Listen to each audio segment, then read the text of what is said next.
Hey guys, Neel here. So I have a quick announcement. I am officially a YouTuber now. I just released my own channel. It's called at Neel B Parek, where I document my life living in Africa while building a national cleaning franchise. So I have about 4 episodes out right now. All of them are super action packed. The first one's about me hiking to Uganda, and the next one's a day in the life in Africa and what I actually do, and just kind of document the journey of a digital nomad living in Africa while building a national cleaning franchise. So check it out. Again, the YouTube channel is called Neel B Parek, and I'll put a link to it in the show notes as well.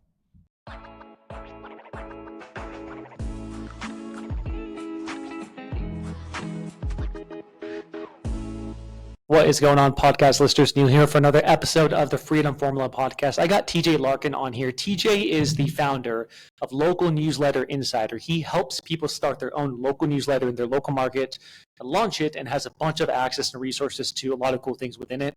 I've always loved this model, and honestly, TJ, this is like my Achilles heel, because every time I see someone running in a local newsletter, I'm like shiny object syndrome. So I'm excited to have you on and just talk shop about this. Yeah, awesome. Stoked to be here. I feel the same way. I wanted to start this model 3 years ago when I had that same thing, and I put it off. Then I finally took the plunge. So I've had that feeling before. There we go, man. TJ, can you quickly explain for everyone who doesn't know what a local newsletter is? What is it? Is this a new thing? And then let's go into your story after that too. Yeah. I think maybe an easy way to explain it to entrepreneurs is like morning brew, but for your local area, right? Which is kind of quick summaries of everything that's going on in your area that you actually care about and nothing that you don't. So traditional local media, they cover, what murders happened, what the city council voted on this boring ass thing. Like, we don't do that. We say, okay, you're a local person. What do you care about? I care about what restaurants are opening, news that matters to me. Like, in my area, there's a new freeway opening. What's the status of that, right? When's Costco coming? And then most importantly, events, right? So that's the number one thing that people care about is I want to know what's going on in my area in one simple place, instead of right now it's like 9 places you'd have to go check, and it's annoying. And so in a way, I think about it as we're curators, right? We are curating all the local information that you care about and giving it to you in one dead simple way to see it and experience it. And that's super valuable for local people, because I know it is for me. We wanted this, and we're like, nobody's doing it, so we started it. Question for you. Is this like a relatively recent thing? Because I can't tell if it's just the echo chamber we're in, where I'm seeing more and more people do this, or like, is it a hype thing and it's always been around, or is this kind of a new thing? What are you saying? I would say, technically I feel like this is a new thing, but it is exploding. I will say right now, like the inbound that I'm getting, whenever I talk to any legit entrepreneurs, I'm talking 8-figure entrepreneurs. I'm working with one right now. They are all interested in this. So just to put this out there at the beginning, if anyone's interested in doing this, do it now. If you wait till next year, you might be lost. But so it's very, again, to your point, Twitter and stuff people are talking about a lot. I'm the one pushing it. But technically, Ryan is probably Ryan in Annapolis, Maryland, started doing it about 5 years ago. You've probably seen him. Yep. Wichita Life, Landon, he started his 5-6 years ago around the same time. So I'd say 5 years ago is when there were a couple small guys doing it. And it's really started to become a thing in probably the last 2 or so. So can you explain the model? Like, why is it a good model? Let's say it's a local community, you build a newsletter, the cool things are happening. How does the business model actually work?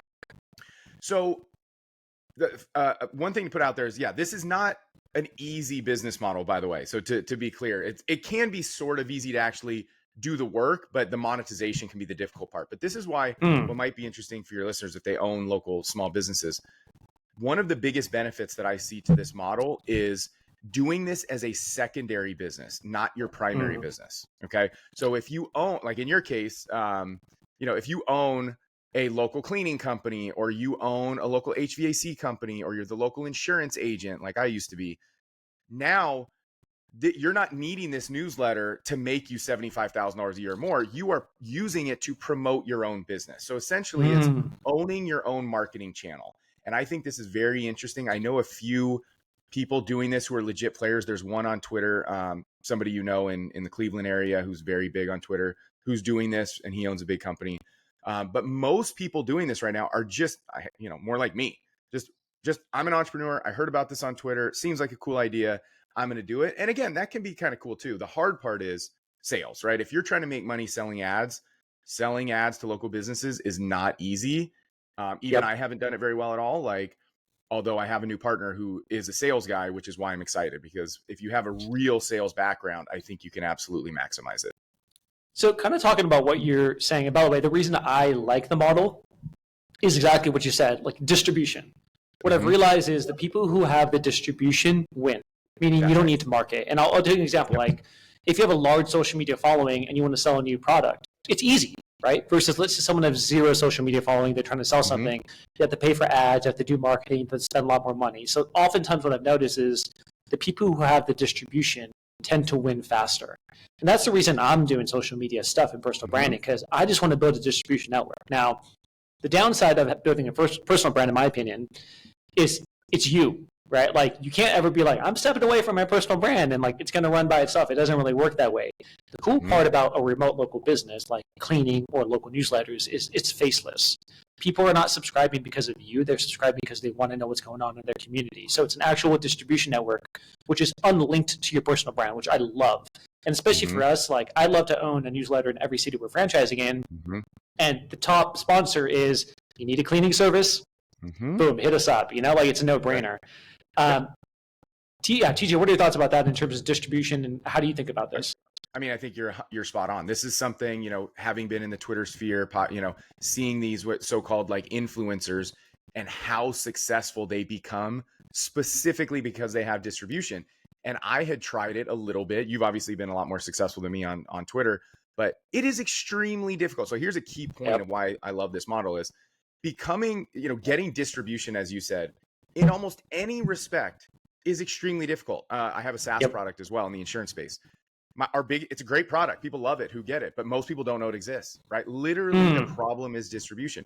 And so when I really dug into the model, I realized, and I can explain how you get subscribers, it's very easy to get distribution. Like literally pay 40 cents and you get a follower. So multiply that by however many. So you take one of the most difficult and valuable things, very difficult to do, but very valuable. And yet it's easy to do in a local area. And so that's when I realized, that's when we were doing it as a side hustle. And I was like, wait a minute, this is way bigger than I'm thinking, because this is so difficult to do in almost any respect. Yet right here, it's easy. It's unbelievably easy. You know what? I've liked what you said. I think a lot of people jump on this model because they think, hey, slow overhead. I could do it at home. I could do it on the side. It's easy. And I think you flag something very important, which is the monetization might be tough if this is your main thing. If you're like, I'm going to build it, I'm going to scale it, I'm going to sell ads, and I'm going to do it. It sounds like, TJ, you're saying that's not the way to go about this. Is that accurate? What I would say is it's possible. Again, Ryan is doing it.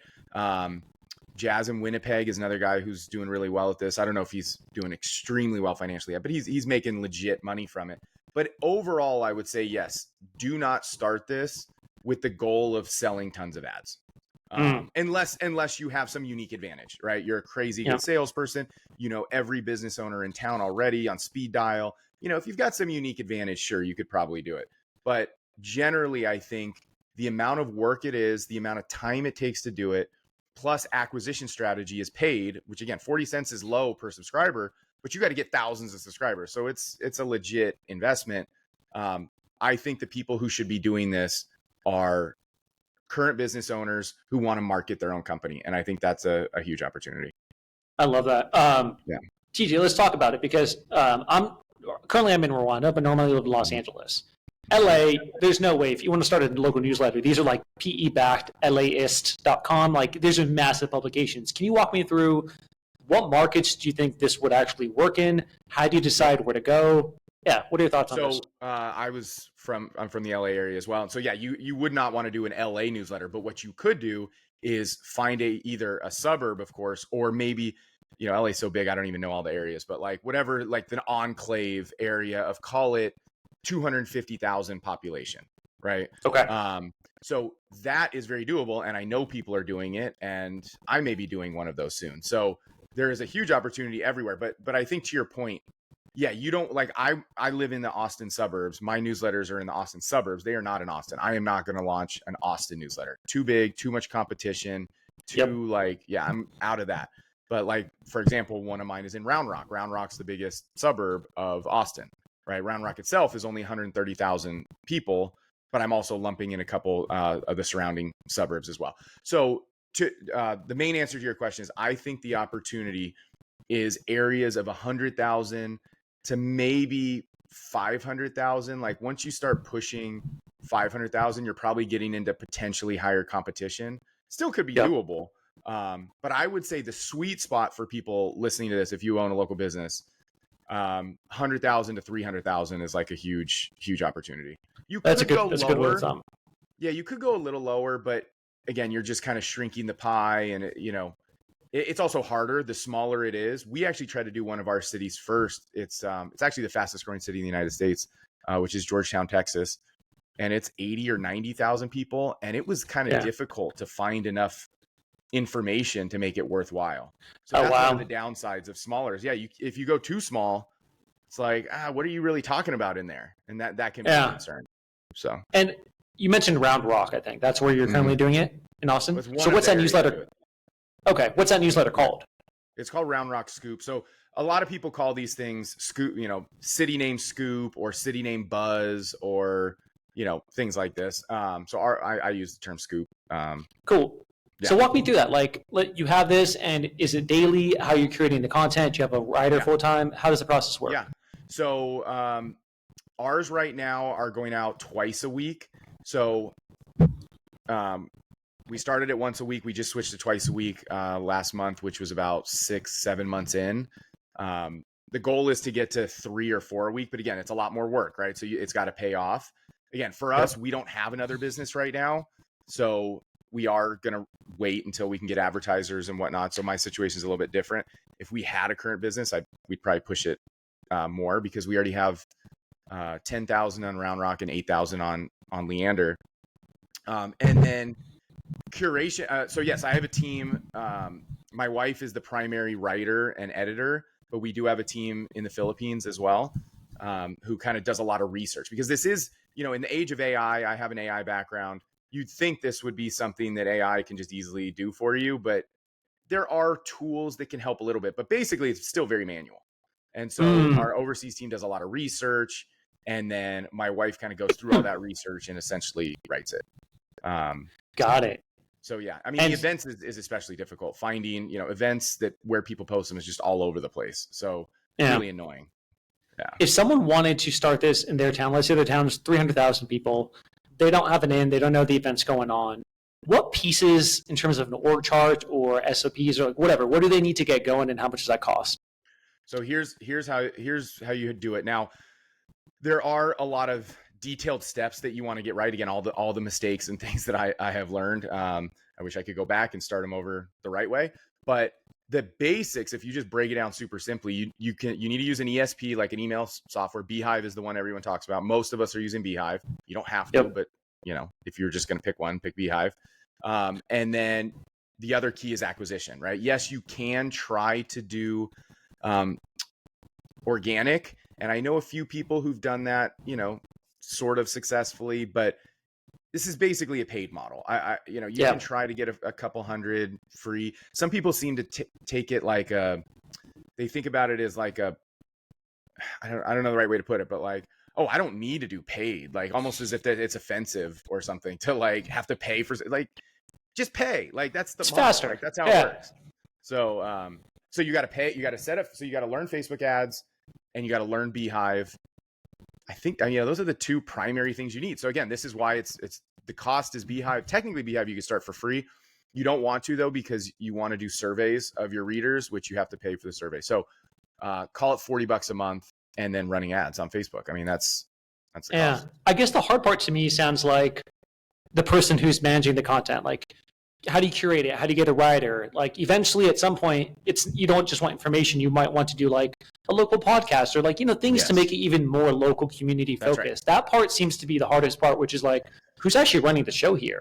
And TJ, in your perspective, how do business owners do this? Let's say I was like, hey, I have my own business. I want to made this in Austin. I'm going to start a newsletter, but I can't be the writer for this, right? This is an ancillary product. How do people set this up? Just hire somebody to do it. Or again, this is the benefit. If you have a current business, you could have one of your current employees do it, have your front desk person do it. I mean, this isn't, I think there's a lot of nuances in what we do, but it's not rocket science, right? I mean, it's find the information and then, there's these long articles or this complex information and just write about it in 2 to 3 sentences and do that like 4 times. And then find a business and write about it in 3 sentences and then find a bunch of events and like put them at the end. Like nothing's that hard. But so like I'm talking to a business owner right now. He's a franchisee, the biggest one in a very big franchise. And he's like, of course, he's not going to do the work. So he's like, I'm going to have the girl, I don't know, one of his, either his manager or front desk person, she's going to do it. Because the other thing I would say is we spend a lot of time on ours. We kind of are very detailed and whatnot. But if you really were just starting, I mean, you could probably, once you figured it out, again, it would take some real time to figure everything out. But once you figure it out, you could probably get one written in 3 hours. So, I mean, and you only have to do it once a week, right? So in theory, once it's all up and running, I mean, you could probably do it in 3 hours. So that's 3 hours a week. I mean, you could just have one of your employees write for 3 hours. It's not a big deal. Yeah, absolutely. Yeah. But the other key point though is doing outside of the newsletter, right? Like to really make this work long term, I think you have to do Instagram. So that's a whole other more activity, skill set, make videos when you go to restaurants, like all that kind of stuff. Local podcast is a great idea. Don't have to do that, but that's a good idea. And then we've built like a full website so that you can actually visit it and get value out of the website as well. So I think these are long-term things you would need. Yeah. It's interesting because like in the cleaning world, so I've had my cleaning company for 12 years. And there's always ups, like, someone starts something new and then there's a big spike of people in the industry, then it goes away. Like, so the last one a couple of years ago, everyone's like remote cleaning, which is the exact same model, it's just a different skin on it, right? So you get a lot of players in who just want to do the bare bones, throw up a website, put on Google Ads, make some money and keep going. And the truth is, like, I think it'll work for a while, and it did work for a while until Google Ads stopped working, right? And then all the people who they weren't actually in the business, they were kind of just doing it, they just fell off. And it's a common cycle, right? And I think it happens in a lot of businesses. This almost feels like it could be similar, where right now is a gold rush. That's right. Most markets don't even have this, right? So it's not even saturated. So you do it, everyone's doing the easy stuff and it wins, but after some time, you have to build a sustainable business. And it can't just be based off of AI curated content and then like Facebook ads. Is that kind of how you see this industry evolving? Is like the only ones who are going to survive are the ones who actually are doing it real? Yes, essentially the way I think about this is, again, AI isn't very good at this now. There actually are AI local newsletters right now, but they're horrendous. Like, and they also don't spend any money on acquisition. There are some games I think they play, to, a little shady stuff that they do. But anyway, I mean, there's some in my area. I didn't even know they existed until like a month ago. And it's because who cares? Somebody's like got some AI funnel running somewhere. Like that's not the same thing as what we're doing, but AI probably is going to get better, right? Obviously we know it's going to get better. And so there's pros and cons to AI getting better. I mean, pros is that can help us make things easier on our end. But number two, the biggest thing that I see the value in this model is as AI, if anybody haven't listening to this hasn't seen VO3 yet, you need to go look up AI videos. But essentially, just literally in the last 2 weeks, we now know for a fact, which we already knew, but now we can see it. You can't trust what you see with your eyes on the internet, right? Not your ears, your eyes, writing, video. It doesn't matter. You can't trust it. So what that's going to do is that's going to push people to only trust things they see in person or in their local area, right? And so there could be, and I'm counting on a big advantage for a local media company because people are only going to trust things and people that they know are real and that they can see in their community. And so that's a huge benefit for this. But to your point, if all you're doing is sending a newsletter once a week, and by the way, the faceless thing, I do think people should put their faces in it. You don't have to at the start, but I do think you need a local presence to like prove that you're not an AI newsletter. Yeah. And then that's where Instagram comes in, right? Which is look at all this creative, unique content of you filming things around town. Nobody's going to mistake that for AI, right? So now you're proving that you're local. You're going to the chamber meetings, all these kinds of things. So yeah, I also think about it, to be clear, this should not be a local newsletter business. It's a local media company. It's powered. I like the distinction. Newsletter. That's one of the assets under it, including Instagram, including a local podcast, including it's the primary asset, but there should be multiple assets under it. Yes. I do feel like the person who would thrive most in this long term isn't going to be like a whiz marketer. It's someone who wants to be like the mayor of their town, like the known person. 100%. Like they live there, people know them, they walk into the store and people know them. And I remember talking to Ryan, who has the newsletter business, and he's like, people just know me. I'm going at a bar, people are buying me drinks because I'm the guy with the local newsletter. And some people would like that, some people wouldn't. And I do think if that's the type of personality you are, hyper local, be the go-to person in your town that people know, I think it's a great model. Like I think you'd 100%. have a great lifestyle. I think you could do a lot of things with it. I think you could upsell a lot of things. I don't think it's for everyone though. I think for the business owner like myself, it'd be an asset. And the part I'm thinking about right now aloud, TJ, is how do you make it an asset and actually make it sustainable? Because the long-term game isn't just, get a bunch of subscribers and upsell them to cleaning. It's building a personal brand in your local community. That would be the only hard part I would think is like, is this actually sustainable long-term with what's going on in the market? What are your thoughts about that? Yeah, I mean, I 100% think it is if you're the type of person you described. You're exactly right. This needs to be somebody who likes to be out and about. You want to go into a restaurant, say, hey, I'm the Leander Scoop guy. I want to film your restaurant. Like, I'm going to put this up on social media and go into businesses and talking to them about working deals and going to chamber events. Again, you don't have to do that, especially not right at the beginning. But I do see that as that is the long-term path to becoming the Ryan, right? Where everybody knows you, everybody comes to you. I just think there is so much power in that. I think another angle to think about this, of course, is while I'm recommending the idea of people like you or people who own local businesses to be the ones starting this, just like Ryan, there are other businesses you can build off the back of this, right? And a lot of people doing this now, that's how they're thinking about it. Like, oh, I'm going to own a local holding company, right? I'm going to have a piece of the local fencing company because I have all the eyeballs. And then I'm also, the other thing that I found a lot of value in is it helps you get really good at digital marketing. I did not know how to do Facebook ads before this. Now I do. So one of the other key opportunities here, again, think of a world like where you're Ryan, everybody knows you, comes to you, they do advertising with you, and you tell them, hey, by the way, I'm going to put an ad in for you in the local newsletter, but what are you doing about Facebook ads? Oh, I don't know. I don't have any. Okay, well, why don't I run Facebook ads for you? I'll be your digital marketing agency. Now you just built a digital marketing agency and you don't have to do it. Go hire somebody to do it for you. And you're just the sales guy, right? And that's just one option. Ryan started a local porta potty, a fancy porta potty business, right? Because we talk about events all the time. People reach out to us about events. So there's a lot of things that can be built off the back of this model. Again, if you do it right and if you focus on it truly and not do the half-ass way of, like I said, you can do it in 3 hours a week, but if that's what you think the only thing you're ever going to do, it's probably a shorter term play. Yep. I love that. TJ, what's your plan, man? You have 4 of these. You're building other companies to support people doing it. What's your goal here?